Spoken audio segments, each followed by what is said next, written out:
काय समजलं आपल्या आधी म्हणजे आपण एक कारवाई केलेली आहे, एक गावठी कट्टा सापडलेला आहे. नेमकं कशा प्रकारे ही कारवाई केली झाली? दिनांक 7/3/2026 रोजी स्थानिक गुन्हे शाखेचे घरफोडी पथक हे गोपनीय माहिती काढून अवैध धंद्यांविरुद्ध कारवाई करीत असताना माननीय पोलीस निरीक्षक श्री विजयसिंह राजपूत साहेब, स्थानिक गुन्हे शाखा छत्रपती संभाजीनगर ग्रामीण यांना गोपनीय बातमीदारामार्फत बातमी मिळाली की छत्रपती संभाजीनगर ते कायगाव या रोडवर रसवंती गृह आहे एक रामेश्वर नावाचं.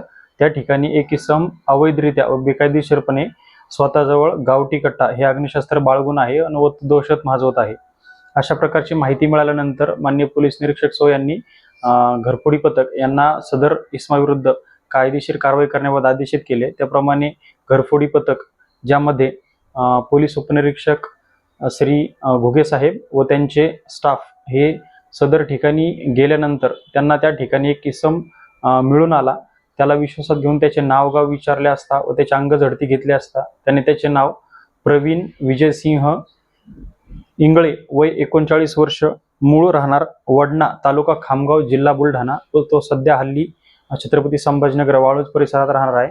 या इसमाच्या ताब्यामध्ये म्हणजे त्याच्या अंग झडतीमध्ये त्याच्या कमरेला एक गावठी जिवंत कट्टा, त्याच्यामध्ये एक काडतूस, एक मोबाईल व असा एकूण 2,01,000चा मुद्देमाल पंचांसमक्ष जप्त केला आहे. सदर इसमाला ताब्यात घेऊन सदरचा मुद्देमाल जप्त करून गंगापूर पोलीस स्टेशन येथे हजर केले असता गंगापूर पोलीस पुढील कायदेशीर कारवाई करत आहे. सदरची ही कारवाई माननीय पोलीस अधीक्षक साहेब श्री राठोड सर, माननीय अप्पर पोलीस अधीक्षक मॅडम श्री अन्नपूर्णा सिंह मॅडम, तसेच माननीय पोलीस निरीक्षक श्री विजयसिंह राजपूत सर, स्थानिक गुन्हे शाखा छत्रपती संभाजीनगर ग्रामीण यांच्या मार्गदर्शनाखाली स्थानिक गुन्हे शाखेचे पोलीस उपनिरीक्षक घुगे साहेब व स्टाफ यांनी केलेले आहे. माझं नाव संतोष गुलाब मिसळे, सहाय्यक पोलीस निरीक्षक, स्थानिक गुन्हे शाखा छत्रपती संभाजीनगर ग्रामीण.